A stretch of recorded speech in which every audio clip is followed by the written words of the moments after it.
इस दुनिया में, खासकर इस देश में 95% लोग उस चीज के बारे में सोचते हैं जो उनके हाथ में है ही नहीं।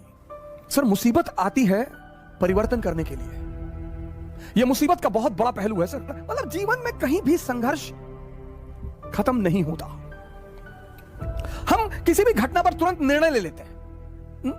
आपको भगवान के निर्णय के बारे में क्या पता सर? सर, हर मुसीबत कुछ जीवन में परिवर्तन करने के लिए आती है सर।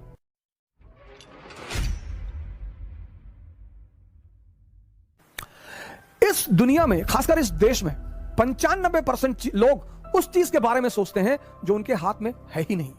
क्या? फल। सर, आपको पता ही नहीं कल क्या होने जा रहा है। तो जब हमें कल का पता ही नहीं तो हम आज में रहें। और जितने लोगों ने अपने आज को सुधारना शुरू किया उनका कल बेहतरीन हो गया। क्योंकि जो कल के बारे में सोचते हैं वो आज कुछ कर ही नहीं पाएंगे, और जो पास्ट के बारे में सोचते हैं वो कुछ कर ही नहीं। दो लोग निष्क्रिय हैं। जो कल के बारे में सोचते हैं वो तो थोड़ा बहुत कुछ करेंगे भी, लेकिन जो पास्ट के बारे में सोचते हैं, हमारे पिताजी गवर्नर थे, रहे होंगे, बहुत लोगों के पिताजी गवर्नर थे। सर, मुसीबत आती है परिवर्तन करने के लिए। यह मुसीबत का बहुत बड़ा पहलू है सर।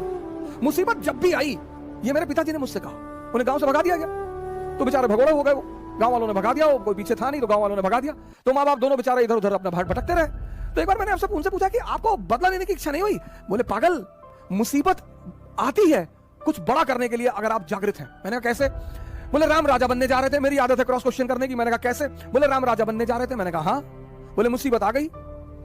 हाँ। मैंने कहा बिल्कुल। बोले, 14 साल जंगल में रहे? मैंने कहा हाँ। बोले, उसी जंगल में रहकर भगवान बने। अगर राम के जीवन में जंगल को हटा दिया जाए, उस 14 साल की साधना को हटा दिया, आप देखिए 14 साल की साधना। पिताजी ने कहा कि देखो मुसीबत आई। मैंने कहा हाँ।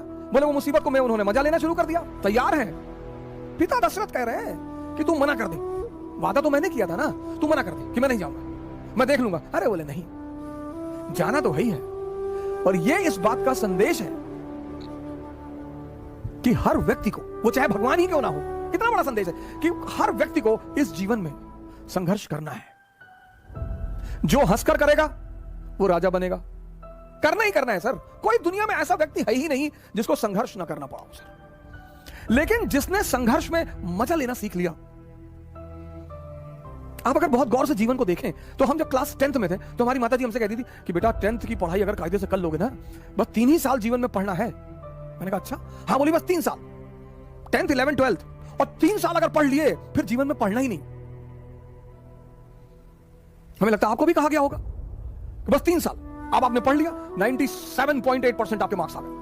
अब पता चला कि भैया अगर IIT निकल जाए, मेडिकल निकल जाए, KGMC मिल जाए, अरे फिर तो जीवन, आपने फिर से दम लगा दिया।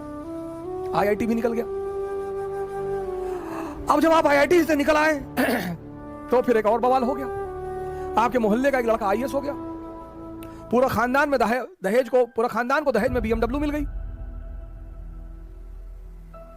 10 करोड़ कैश मिल गया। अब आपके पिताजी फिर आपकी तरफ पलटे कि तुम तो वैसे भी इस परिवार के चंगेज खान हो, तुम्हें किस बात का डर? तुमने कहा हाँ, चंगेज खान तो मैं हूं।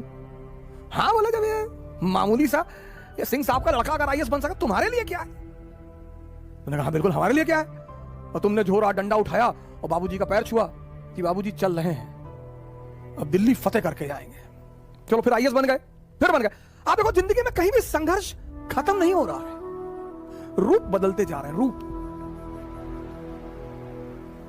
कहीं भी संघर्ष फिर यह हुआ कि भाई IAS बन गए, अब चलो शादी हो गई, मजा आएगा।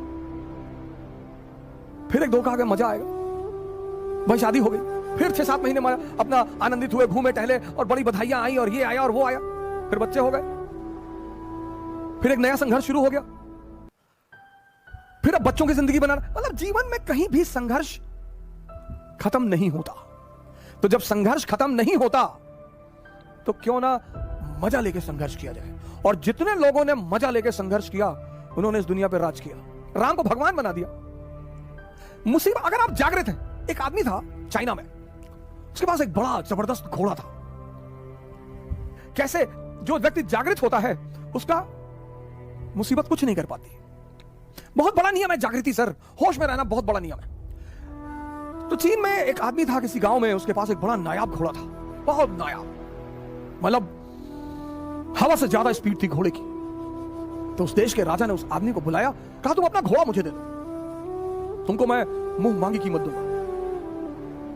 उस आदमी ने कहा कि सरकार घोड़ा तो ना बेचेंगे। अरे लोगों ने समझाया कि पागल हो, तुम क्या करोगे घोड़े का, और इतना पैसा राजा तुमको दे रहा, भेज दो। अरे उसने कहा यार तुम लोग क्यों मेरे पीछे पड़े हो, जाओ अपना काम करो, हम नहीं फायदा ले रहे ना, जाओ। एक दिन क्या हुआ, घोड़ा भाग गया। अब जब घोड़ा भाग गया तो गांव के लोग आए, हंसने लगे, कहीं देखा हम तुमसे पहले ही कहते थे, तुम समझे नहीं रहते हमारी बात को। अरे उसने कहा बड़ा भाई घटना सिर्फ इतनी है कि घोड़ा भाग गया है, बस, इसमें ज्यादा चिंता करने की बात नहीं है, वो चला गया तो चला गया, मैं क्या करूं। जी पागल हो, तुम्हारा नुकसान हो गया, बोला कोई नुकसान नहीं हुआ। 10-15 दिन बीता, एक दिन घोड़ा वापस आ गया और अपने साथ 20 घोड़े और लाया अपनी तरह के।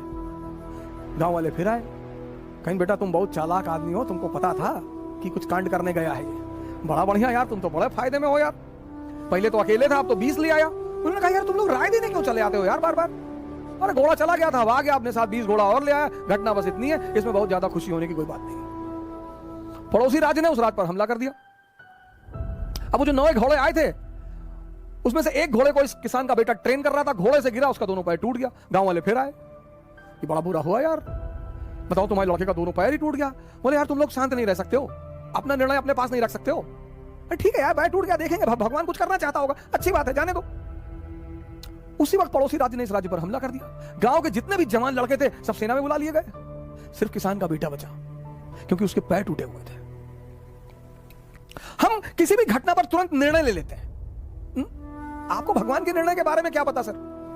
सर हर मुसीबत कुछ जीवन में परिवर्तन करने के लिए आती है सर, अगर आप जागृत हैं तो। क्योंकि पिताजी कहते थे कि बेटा हम तो मध्यम वर्ग के लोग हैं, हमारे पास खोने को कुछ नहीं है। ये हमारे पिताजी हमसे हमेशा कहते थे कि हम तो बेटा मध्यम वर्ग के लोग, हम कौन सा मुगल खानदान के लोग हैं। तो तुम ये कभी मत सोचना कि तुम हारोगे तो बेइज्जती हो जाएगी। तुम अकबर के बेटे थोड़े हो, तुम तो एक डाकखाना के बाबू के बेटे हो, तो तुम्हारे हारने से तुम्हारी बेइज्जती तो कभी होगी ही नहीं। तारीफ कुछ लोग जरूर करेंगे कि फलाने का लड़का लड़ाई किया। आपको क्या डरने की जरूरत है सर? आप क्यों सोचते हैं मेरी बेइज्जती होने दो सर, कि लोग मेरे ऊपर हंसेंगे। लोग सिर्फ मुर्दे पर नहीं हंसते, जो जिंदा है उस पर तो लोग हंसेंगे ही सर। अगर लोग आपके ऊपर हंस रहे हैं इसका मतलब आप जिंदा हैं। अगर लोग आपको पीठ पीछे गाली दे रहे हैं इसका मतलब आपने चमकना शुरू कर दिया है। अगर लोग आपकी आलोचना कर रहे हैं तो आप कहीं बहुत आगे बढ़ रहे हैं सर। ये सब दिशा सूचक यंत्र हैं, गाली, आलोचना।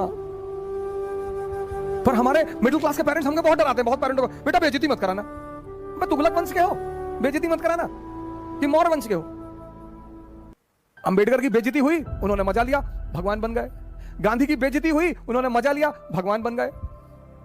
चाणक्य की बेइज्जती हुई, मजा लिया, भगवान बन गए।